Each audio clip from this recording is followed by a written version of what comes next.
Previn and the Pittsburgh with André Previn.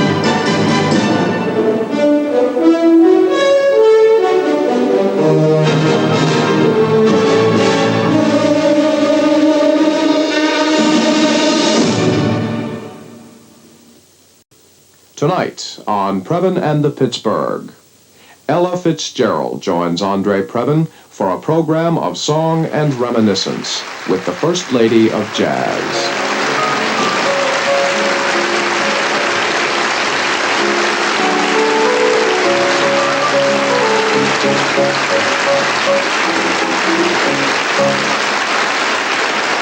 Thank you very much. Thank you very much, ladies and gentlemen, and welcome. You know, when musicians have some of their well-deserved idle moments in their busy careers, one of their favorite games is to sit around and say, all right, who's your favorite pianist? Who's your favorite cellist? Who's your favorite trumpet player? Whatever. And this always passes a lot of time, provokes a lot of opinions, a lively discussion, and sometimes a bloody argument. But there's one category where this game isn't possible. Because if you ask any jazz musician in the world, who's your favorite singer, the only way that discussion can be prolonged for even another 10 seconds is if the answer is, you mean other than Ella? And then it's possible. So anyway, ladies and gentlemen, our guest tonight, the world's greatest jazz singer, Miss Ella Fitzgerald.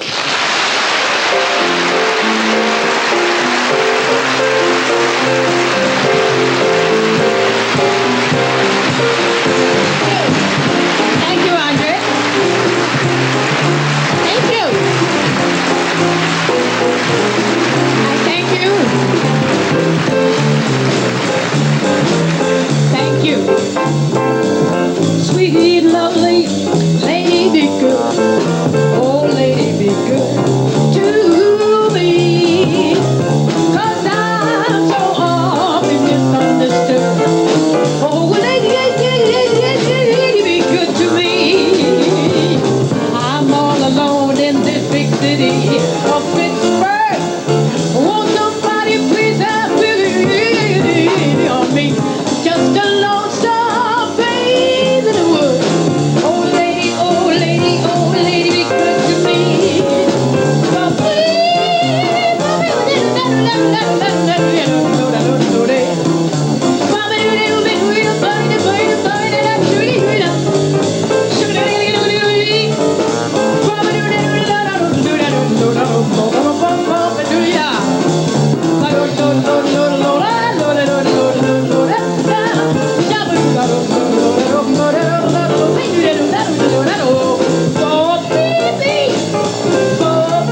that for an opener. What do you do for a closer?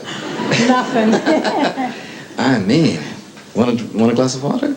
Just a little bit. Well. They say Pittsburgh makes you feel dry. I thank you, dear. Okay. You know, that, when did you make that first famous record of that?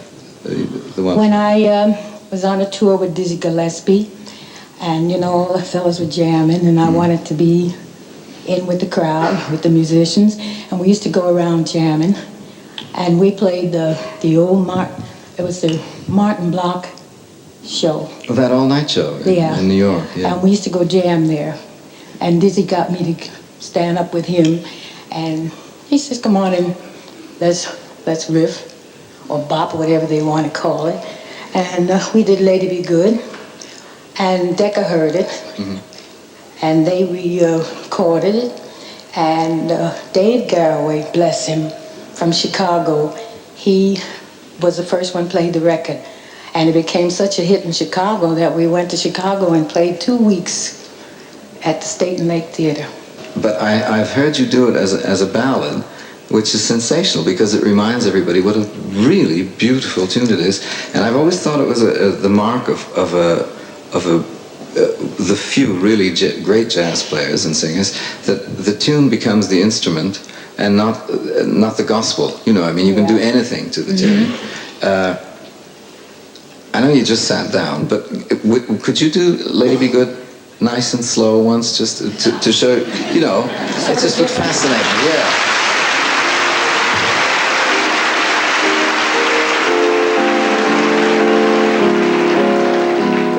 Thank you.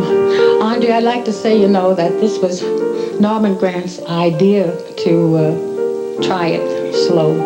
And I think a lot of people never realize what a beautiful song it is.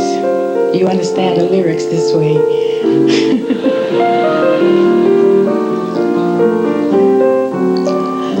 Listen to my tale of woe, it's terribly sad but true. All dressed up, no place to go, each evening I'm awfully blue. I must find some handsome guy, can't go on like this. I could blossom out, I know, with somebody just like you. So,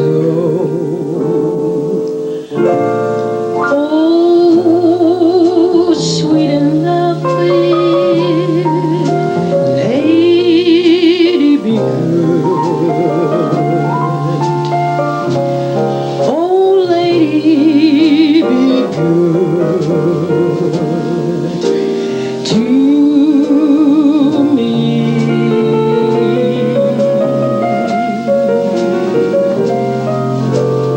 I am so awfully misunderstood. So, lady, be good to me.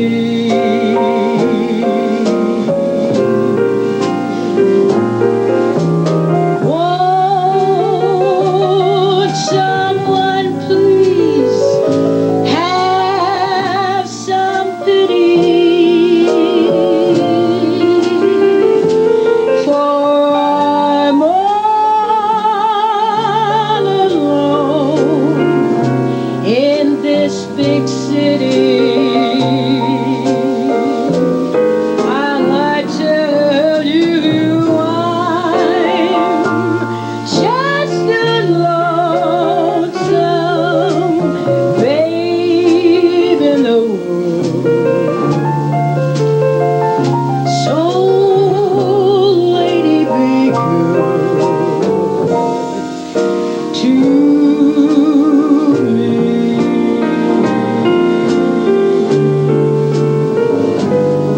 Oh, lady, be good to me.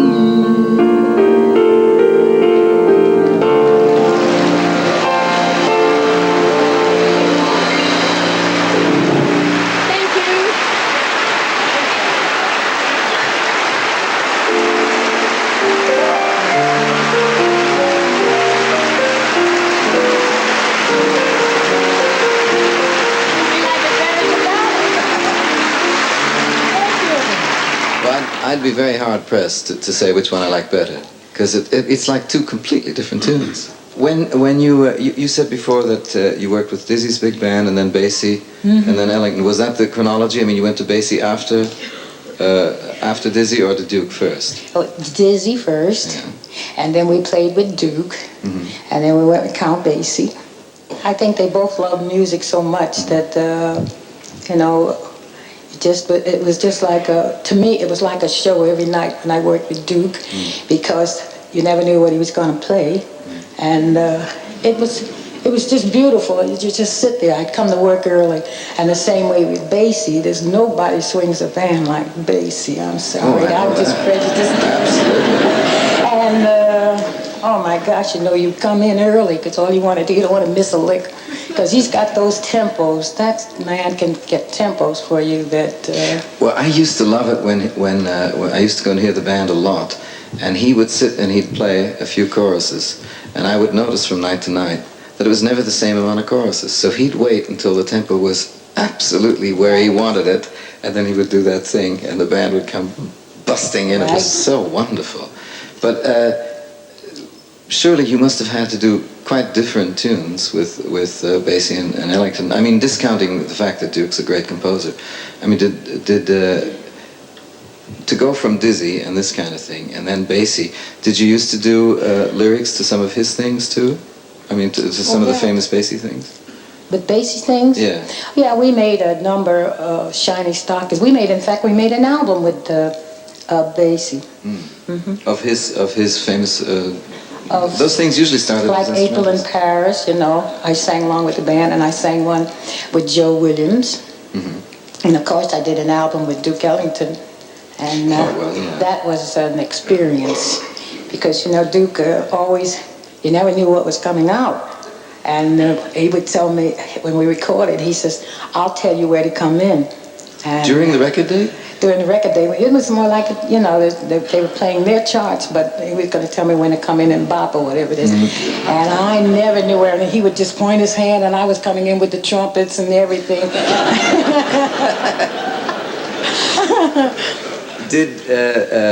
But with him, did you do mainly his tunes? We did mainly his tunes. Yeah, since we're talking about Duke, could you do something of Duke's that you like? You tell me. I'll try. I'm sure you will.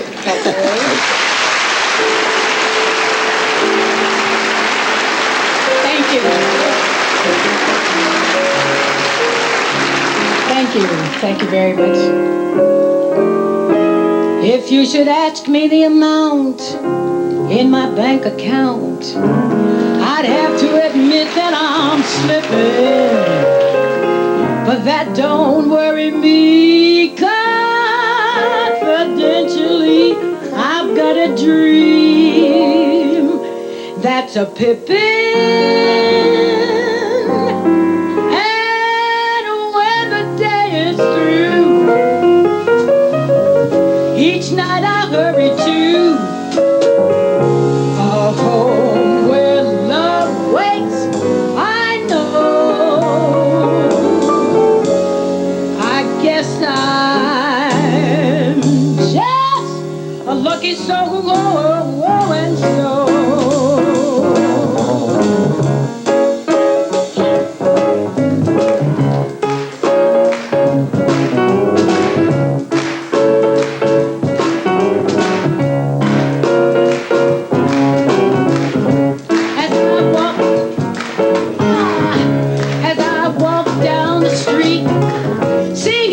Everyone I meet gives me a friendly, hello.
baby, you're lucky.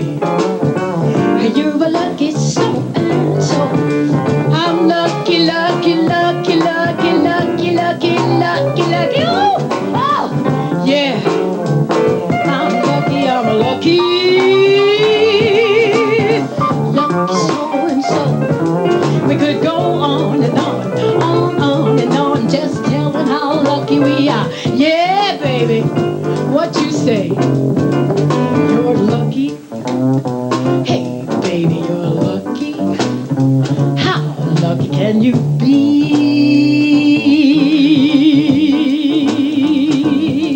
So lucky.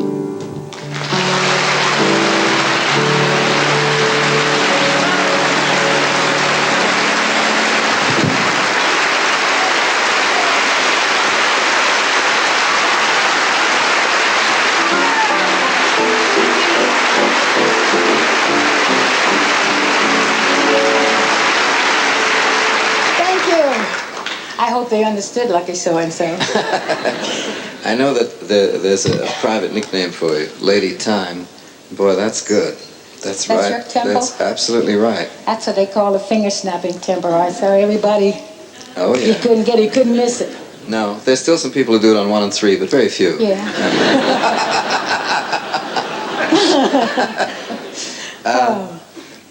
When you first started, I mean, as some kind of professional life, you had visions of not being a singer. You were going to be a dancer. Is that right? Right. Tell me about that. Oh, you really want to hear that? Oh, well, yeah. it started back in my hometown in Yonkers, and I was what they call the greatest little dancer in Yonkers. And we used to go down to the Apollo on amateur night, my girlfriends and I. What kind of dancing? I mean, I used to try to do this with a man called Snake Hips. And I used to try to dance, and everybody said I was real skinny, of course, don't you forget now. But I was like a string bean. I was so thin I had to drink milk in school, to try to get me up. And I could do this dance, so everybody said, oh boy, you're great, you ought to go down and try to go in a contest. Snake Hips Fitzgerald. Snake Hips Fitzgerald, that was me. Yeah. Right. And I went down, we went to the Apollo, and like they always tell you, if you want to be an amateur, to sign and drop your name in the box. And being from Yonkers, we never thought anybody would send a postcard to Yonkers. And the three of us, we put our names in. And I was the one who was chosen. And I made up my, they say, well, if you don't go, you're chicken.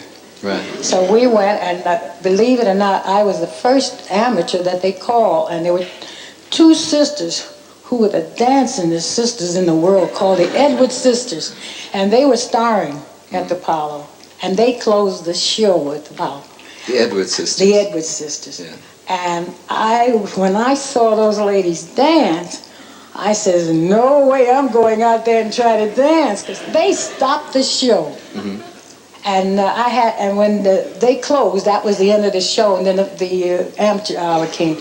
I was the first one was called. And when I got out there, somebody hollered out in the audience, what is she going to do? Yeah. And the man said, you're out here. He says, well, do something.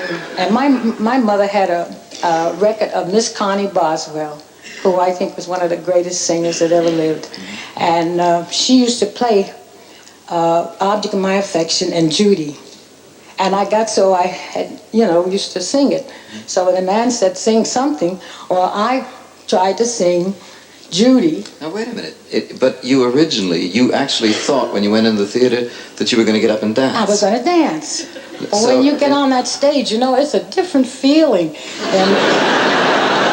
Yeah, but now wait a minute. That means that if the Edwards Sisters hadn't been on the bill that day, you'd have been a dancer now? I'd have been a dancer. I may not even been a dancer. That's funny. I wonder if they know what a big favor they did everybody. Oh, I always thank them. And I thank Miss Connie Boswell, because then I tried to sing like her, and I sang, if a voice can bring every hope of the spring, that's Judy. And everybody says, oh, that girl can sing. Oh, that's funny.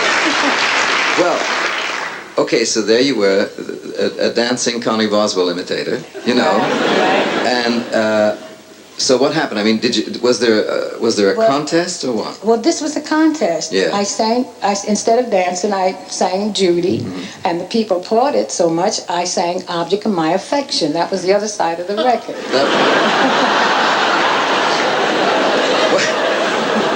Was that your whole repertoire? That was my repertoire. That you knew those two tunes?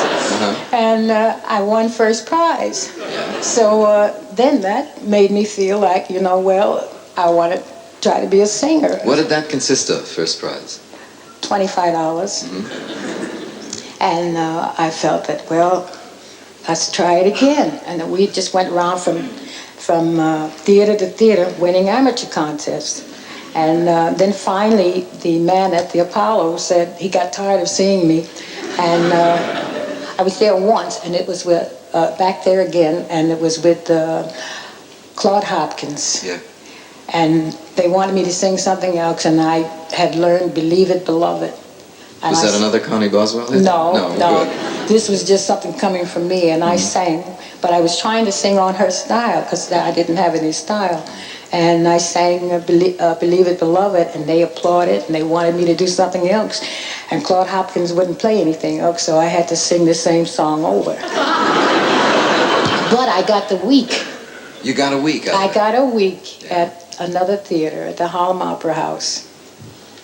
And when I went there, they put me at the end of the show. And when the people were getting up from the regular show, they said, "Oh, ladies and gentlemen, we have an old girl who won an amateur contest, and we put her on the show." And I sang those three numbers.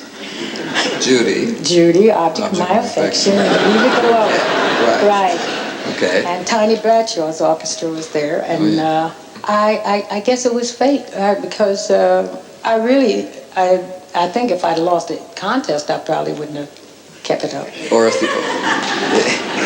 if the Edwards sisters hadn't been there that week. Right. When you made all the famous songbooks, you did a tune of Jerome Kern's called "I Won't Dance," which I like very much. And since you refused to dance all those years ago at the Apollo, and since it's a wonderful tune, not only would I ask you to sing it, but why don't you make up for it? The Edwards sisters aren't here tonight. They were booked.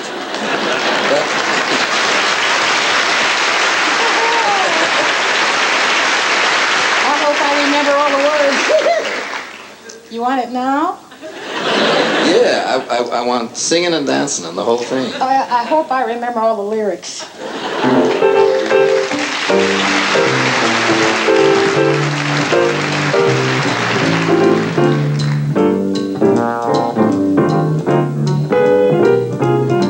I won't dance, don't ask me. I won't dance, don't ask me. I won't dance, mister, with you. My heart won't let my feet do things they should do. You know what? You're lovely, and so what? You're lovely, but oh, what you do to me.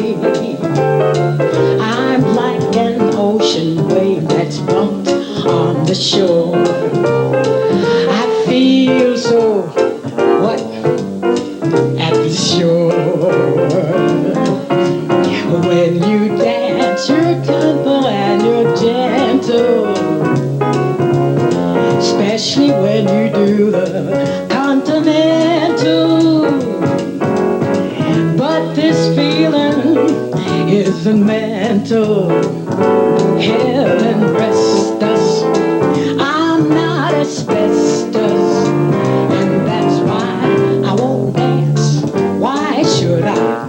I won't dance. How could I? I won't dance, mister, with you. I know that music leads the way to romance. So if I ask you, hey, I won't dance. When you dance, you're charming and you're gentle, especially when you do the continental.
Snake Too hips, huh? much because my dress.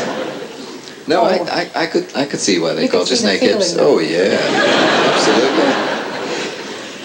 When was Norman Granz's Jazz at the Philharmonic?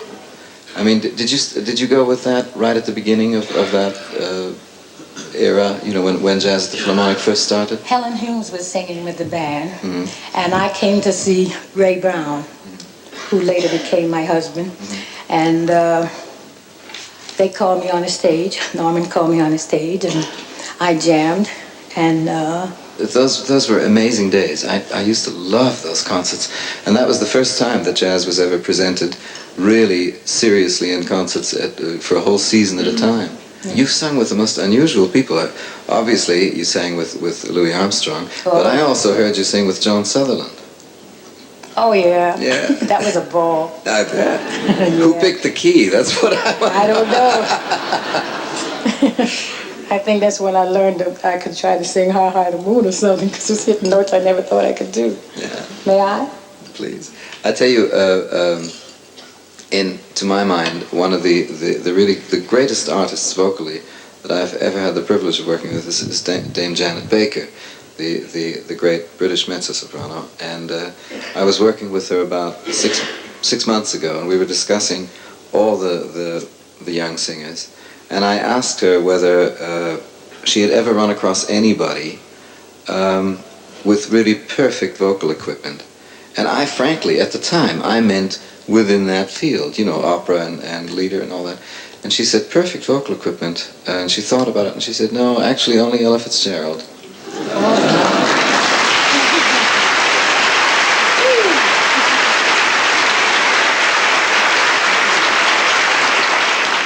You made a couple of movies, and I remember there was one movie where you did not sing, but you were absolutely wonderful, just as a straight actress. Oh, I was a junkie. I didn't ask you what you were, and I'm just simply paying you a compliment. But then you also made a picture supposedly about jazz, Pete Kelly's Blues. Right. And that had pretty Thank tunes you. in it. Jack Webb's here. I liked Pete Kelly's Blues, first of all. I thought that was a nice song. It's a beautiful and song. Then you did a tune in it that's always amused me. I think it's one of the most good-natured songs you ever did, and that's Hard Hearted Hannah.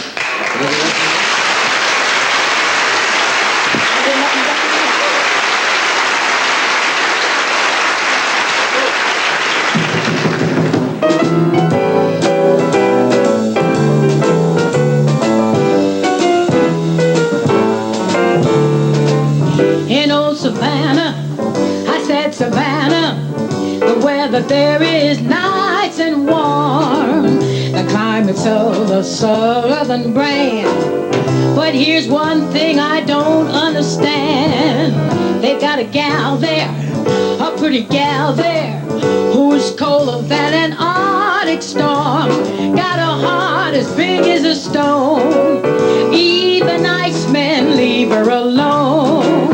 They call her hard-hearted Hannah, the vamp of Savannah, the meanest gal in town.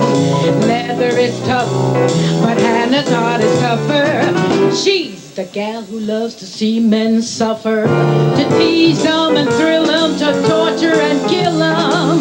It's her delight, they say.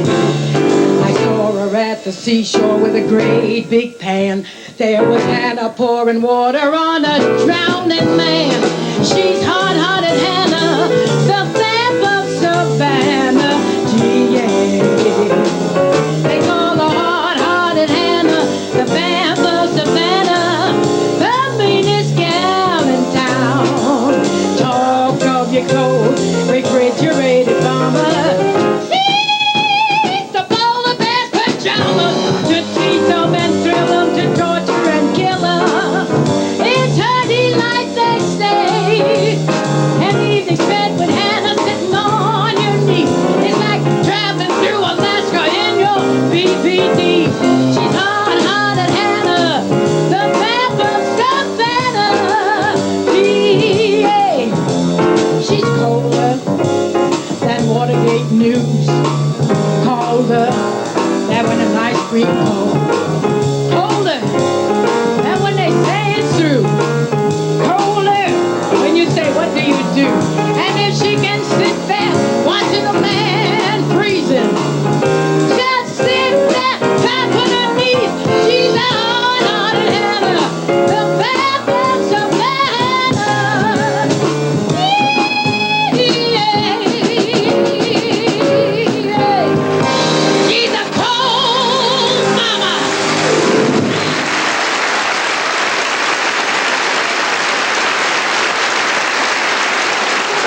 You know we do that with the symphony. What, that? That song, you should hear the strings. I heard Shirley Temple do it with the symphony, but I said, really? That song with the symphony orchestra? Yes, when we played it with the symphony orchestras, we do Hard-Hearted Hannah. The idea of doing those songbooks that you did, I know that almost each one of them was a double album. I mean, there were like 24 tunes on each one, and I actually had to write it down because I would have forgotten.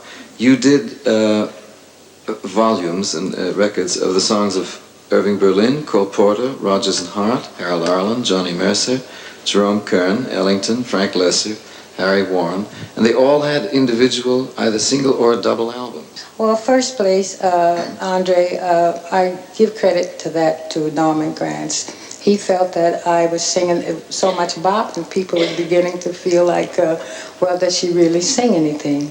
And he got the idea for the songbooks, and we tried. The first one we tried was Cole Porter, and it went over so well that he continued with the different composers. I remember the Gershwin one had something like 60 tunes in it. Oh yeah, there's one song that I had liked, and we could never get the music to it. It was his first song, an old American folk song. It was one of those ragtime songs. You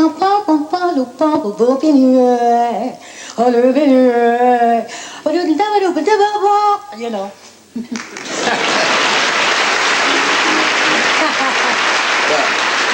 And was it finally through Ira Gershwin that you got the music? Because he was living in Beverly Hills then. Yeah, well, Norman and they're very good friends, and he picked out the things that he thought the people would like to hear.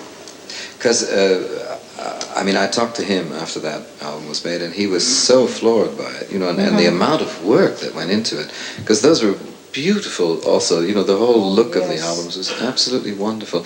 And I don't think that any singer, male or female, has ever devoted that much time and effort to presenting great American, pop songs. They were some of the most beautiful ones. They never die, because wherever we go, all over the world, people ask you about the Cole Porter or the Gershwin songs, you know, and it's quite a thrill, especially where times change, that you have something that you can please not only the people of our time, the people, you know, the young ones. And we play a lot of the universities and colleges. You'd be surprised they like the Rodgers and Harts and the Cole Porter. And so it's a great inspiration to feel that some of the songs from these books will never die. It's extraordinary, the power of those songs and the fact that they affect everybody in every country. I wanted you to do some things from the songbook, and I think the list of 2,000 songs had to be pared down for television. And I'll tell you what you were generous enough to agree to do. Glad to Be Unhappy, which is Rodgers and Hart. They Can't Take That Away From Me, which is of course the Gershwins, and another Cole Porter song, It's All Right With Me, which I think has some of the wickedest lyrics ever written, and I like them a lot. And this time, you don't have to sit down in between. You can just, all right? Thank you.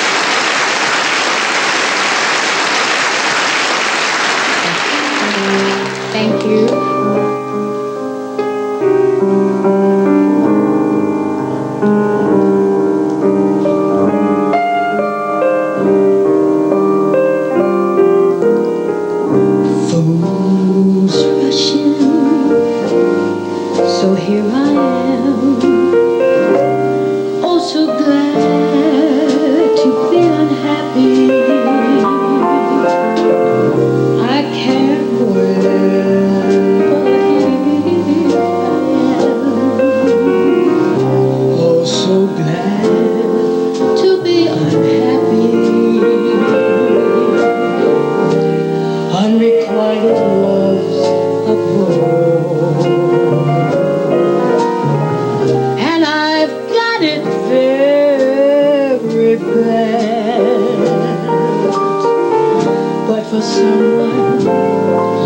door.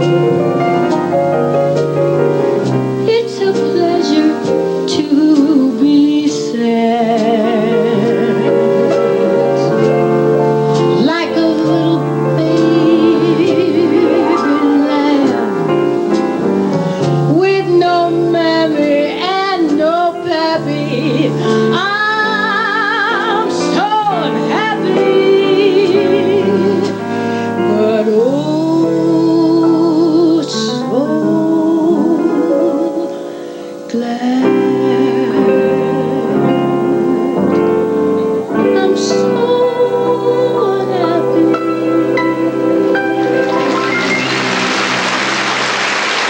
Thank you. Thank you. I thank you. Thank you so much.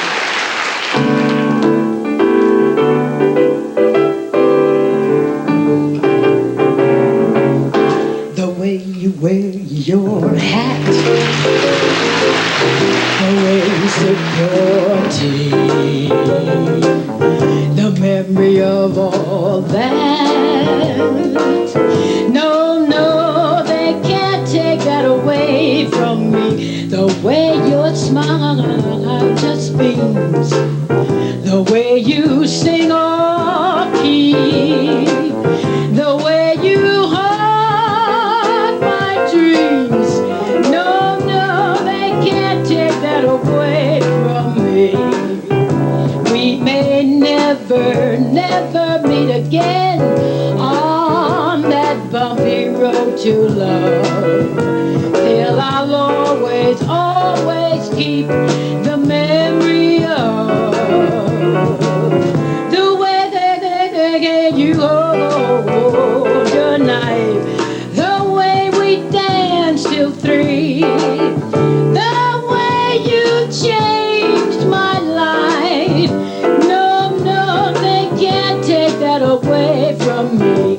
No, they can't take that away from me. The way you wear your hat, the way you sip your tea, the memory of all that. No, no, they can't take that away from me. The way you smile, just be where you sing a key, the way you change my life. No, no, they can't take that away from me. We may never, never, never meet again on that bumpy road to love. Still, I'll always, always keep the memory of the way you hold your knife, the way you dance till 3, the way you changed my life. No, no, they can't take that away from me. No, they can't take that away.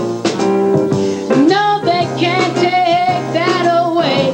No, they can't take that away. Away. They can't take that away from me.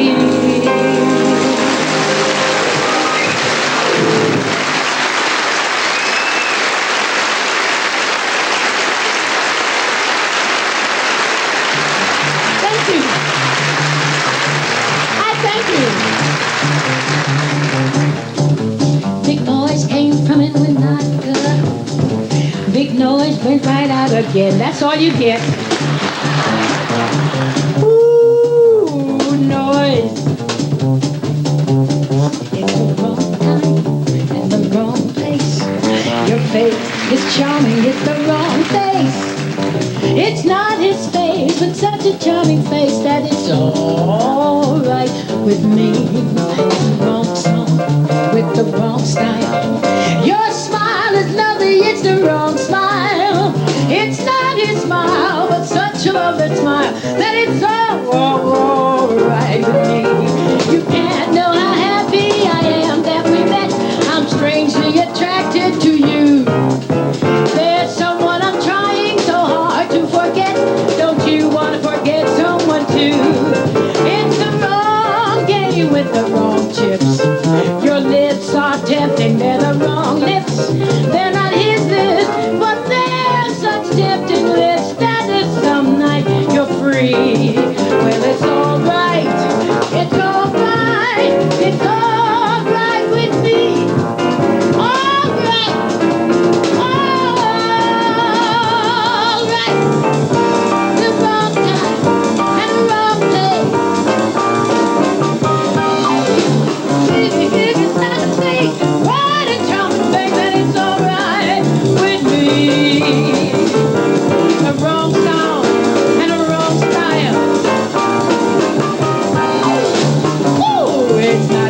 Thank you, ladies and gentlemen. The albums are still available.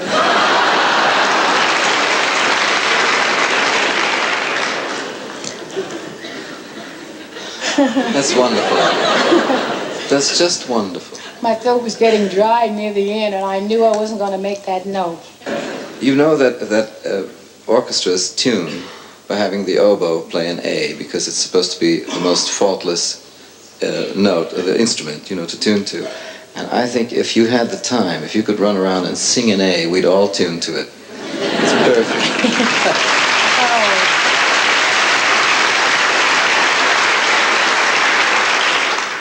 Now, all that flattery is leading up to two requests. Yes. Okay? One is that of all the albums, there is one that has a very specific and special place for me. First of all, because it's musically so wonderful, and also because it was a period that I was particularly nostalgic for, and that's, you made an album of very beautiful songs and called Like Someone in Love, which is a ravishing tune, also by Burke and Van Heusen. And that's a nice, quiet one, and I would love to play that for you if I would, but if I could. So But before that, I don't think a show like this, should be done without trying something genuinely, truly, utterly unrehearsed. And that is, when you said that you didn't write songs anymore, I was told that in your act, you sometimes just get some kind of rhythm going from a pianist, and you then make up lyrics that are appropriate to the occasion as you go along. Now, is that true, or has somebody been double-crossing you? Sometimes I do, and sometimes they come out terrible. Do they also sometimes come out great? Well, sometimes I don't know if they make sense, but... But you, I only knew that Johnny Mercer could do that, this kind of instant rhyming scheme and all that. What do you do it to? Just any kind of vamp, or what? Well, mostly a vamp. I made up one time for Billy Eckstein, who was in the club, and I love him so much, and I was singing him. I made the whole song up while we were, on. And when we got off, Billy ran back and he said, "Oh, I gotta have that song." And I said, "Well, I couldn't do it again because I don't remember what I sang." But it's just basically to a kind of rhythm. When you just go? I just try to make up songs about what's happening, like... Would you try that with me? I'd be delighted to just... Will you tell me a tempo?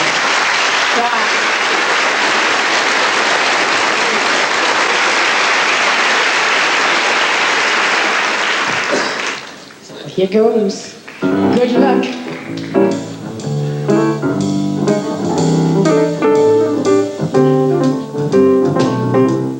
What a thrill to be here with you.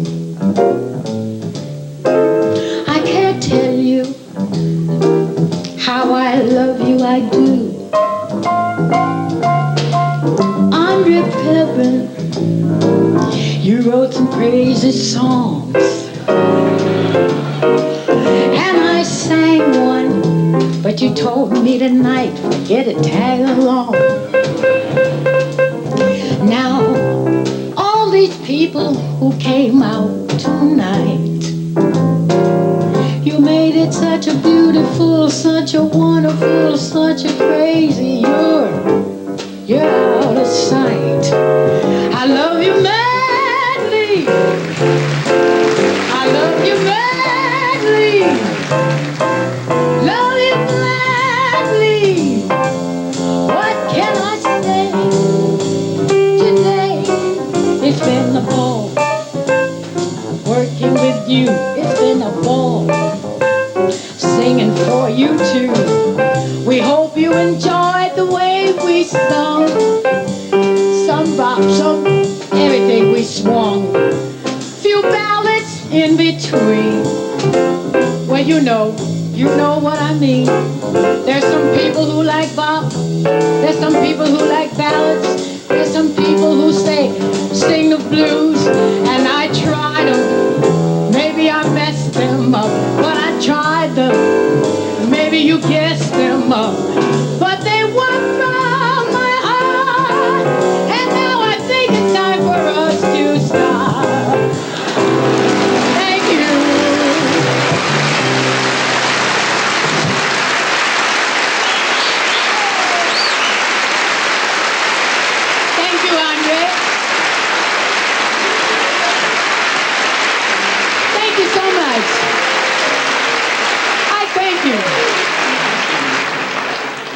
you. This is your song.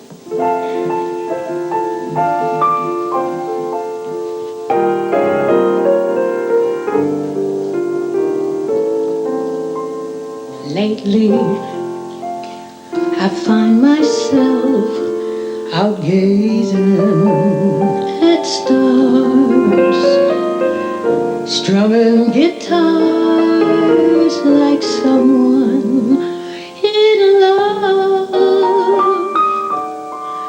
Funny, the things you do astound me. Only when you're around me. Lately, I seem to walk as though I had wings, bump into things like someone in love. Funny, when you're around, I'm limp as a glove and feeling like someone in love. Lately, I find myself out gazing at stars, strumming guitars like someone in love. Funny, the things you do astound me. Mostly whenever you're around me.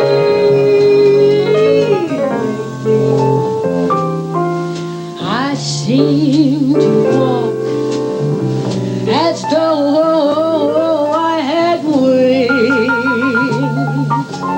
bumping to things like someone in love. Funny, when you're around, I'm limp as a glove and feeling like someone in love.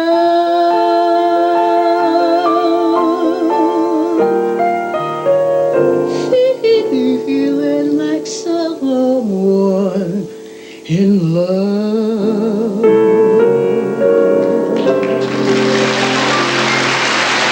Thank you. Thank you, André. Beautiful.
Thank you.